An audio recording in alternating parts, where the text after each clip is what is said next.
So, boo. Yeah, it's Friday, so it's the beginning of the garage sale weekend rush. I can tell you're ready. I can see it in your eyes. The eye of the tiger. That's what you've got. So, I can tell that when my crew, my peeps, are ready. Oh, my kids would die hearing me say that. Peeps. Mom, no. Anyway, it's another Friday, so we're gonna maybe head out and do some garage sales. So, Maven, how you feeling today? You feeling like you're ready to try some clothes on? I want to introduce you to Maven. Maven is my mannequin, Maven the mannequin. And she's got an eclectic mix of modern and vintage on today. So I'm just, chatting with her. She's my bud. I got her on sale when the BCBG store in my area went out of business. I bought her from them, and just, boy, she has had some looks. My first mannequin was Mabel. I called her Mabel. This is Maven. But anyway, and Maven has some interesting stuff going on. Beautiful vintage. Anyway, Maven, you ready to try on some more garage sale finds? Yes, I'm ready. Anyway, Maven is kind of stoic this morning. Kind of stiff. Not very relatable. Anyway, we'll see what we find to put on her today. Hello again. So, as per usual for me, I was not able to get out to garage sale where I live today because I had to take one of my children somewhere. So, right now I am in the mean streets of San Francisco. It's not that bad where I am, but I would bring her to an anime convention in Japantown. So Japantown in San Francisco is pretty crowded all the time. So it's hard to find parking in this area. But what I thought I would do is see if I could find some garage sales in San Francisco in this area, because it'd be kind of a different type of look. So I'm going to hopefully get some parking here. San Francisco and parking don't go well together. San Francisco and me, we don't do well. I do like Japantown. If anybody's ever in San Francisco, it's kind of a neat experience, especially the Cherry Blossom Festival or any of the anime get-togethers they have here. So I'm going to hopefully park under Peace Plaza, Japantown, and see if we can't go for a walk and see if I can find anything here without. I don't want to look down at the streets. Anyway. It's cold here. It's a little bit cold here. It's beautiful in Napa. It's cold here. But I think it was Mark Twain that said the coldest winter I ever spent was a summer in San Francisco. So it's not that bad. But it could be worse. I've been here when it was way worse. So let's see if I can find anything. Yeah, Peace Plaza. So what's going on today? I'm going to turn the camera around and show everybody what it is. Well, actually, you can see it. So one thing you gotta love about San Francisco is you can be walking around talking to yourself on a camera. You're alone. You're just chatting to yourself. Nobody cares. Nobody cares. Why? Because nobody cares. So anyway, I'm actually inside the Peace Plaza shopping center, heading out in the direction toward the Goodwill. But it's fun to be here anyway. And maybe I'll pick up some tempura gums. So I'm here at this Goodwill, and I'm going to try to keep it so that you can't see anybody's faces or anything. It's beautiful. And my challenge for myself today is to see what I can find without standing with my phone in my hand, looking everything up on eBay. Just want to see if I have a sense for anything yet after doing this for years. So we'll see what happens. There's a lot of neat things. Just totally, thrift store heaven. It's beautiful. I'm back. From San Francisco. I went to the Goodwill right there in Japantown. Well, because I was right there, why not? So it was a beautiful store, and it was, I'm crooked. There we go. It was a beautiful store. It was very well kept, very bright. I love it that way. I don't normally shop at the Goodwill to source things for reselling because the Goodwill prices are not, they're a little higher than I would want for a hustling, flipping thing. A lot of people find a lot at Goodwills that they can sell, but I don't have a ton of good luck at them. So unless I have, I don't know, a great day. I had a good day though at San Francisco. So I was going to do a Goodwill bag unbagging. See, and I had to buy a bag because I didn't want to traipse back through Peace Plaza with an armful of stuff. And in our area, you can't have plastic bags. They don't supply them. You have to bring your own bag in, a reusable bag. And if you don't, you get no bag or you have to buy a bag. So there we go. So that was an extra $1. So the first thing I really wanted to show you was this cool constructive eating plate. I paid $2.99 for it. Sticker is still on it. And as you can tell, it's a plate for children who have maybe difficulty eating sometimes. And it's a little mini construction site. So it actually has stuff on the back too. It's kind of interesting. I don't know what that's about, but so it comes with, it was a full set, which is why I bought it. It comes with what they call a pusher, which is probably just a hoe. I don't know what that is. I'm just not into construction stuff. So you can push your food. Just a moment. Okay. Technical difficulties. You can push your food onto your little spoon. See, little place for the spoon, and then there's a little place for the fork to go. And it's a little mini construction site, and each utensil is in the shape of some sort of piece of heavy equipment. So I bought that. I looked it up on eBay, and I can probably expect to make about $20 on this. They're evidently rare when they're in a complete set, and so there you go. But I bought it just because I liked it, and it was one full thing. Everything was there. The next thing I found was an IKEA lamp that was still in its shrink wrap. Now, again, prices at Goodwill, and especially at Goodwill in San Francisco, going to be high. So this was $9.99.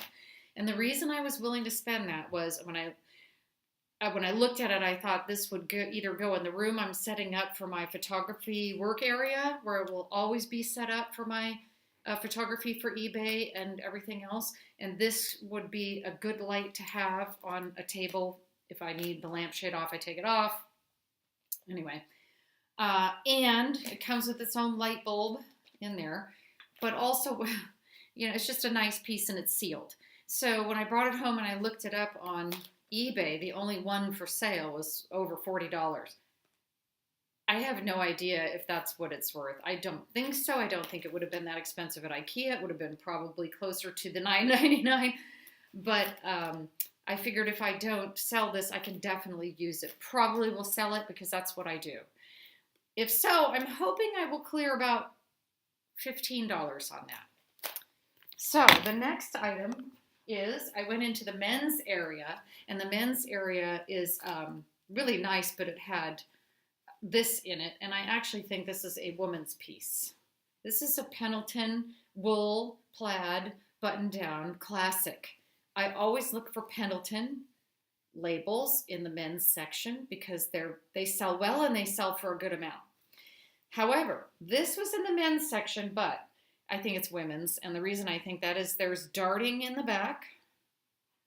Okay, there's a more of a tailored look to it, especially through here, which would be something women would want. I doubt there are men that, well, maybe there are, I don't know. But also, I held it up to myself. It's a medium, and it was in the men's medium. It's exactly my size, and I am a medium, so I thought this probably is a women's. So what I'll do is I may put it in as a unisex. Just give them the measurements, and say, take out your favorite shirt and measure it and see if it matches my measurements. So that's another good way to tell people whether a pair of pants will fit them, is say, go into your closet, pick out your favorite pair of pants and measure the rise and measure the inseam and measure the waist and all that. So this was something I loved. Not on sale. They did have green tags were 50% off, and of course I couldn't find any green tags in the whole store. I think I found 2. This I paid $9.99 for. It's a Jarla chiffon full-length maxi dress with a cutout midriff center in a, I think, a really interesting, I don't know, am I getting it right? Anyway, yeah, pretty. So it's got slight shoulder pads at the top, which will make it have a more constructed look to it, but then from there on down, it's nothing but feminine and beautiful. And it has, one of the nice things about it, this has fabric covered buttons, multi-buttons coming down the front, which is a pretty detail. Nobody likes to button buttons like that because they're hard. I'm going to have to wash this because I can tell that it just needs a good, gentle wash, and then I'll steam it, and I'll probably put it up for about $50. And the reason is, this is something that I would market to a festival crowd, a young woman going to a festival, a music festival, Coachella, boho, hippie chic. That's what I would put. This is the kind of thing you're going to see all over Coachella, which is huge here in California. And we have a thing in Napa.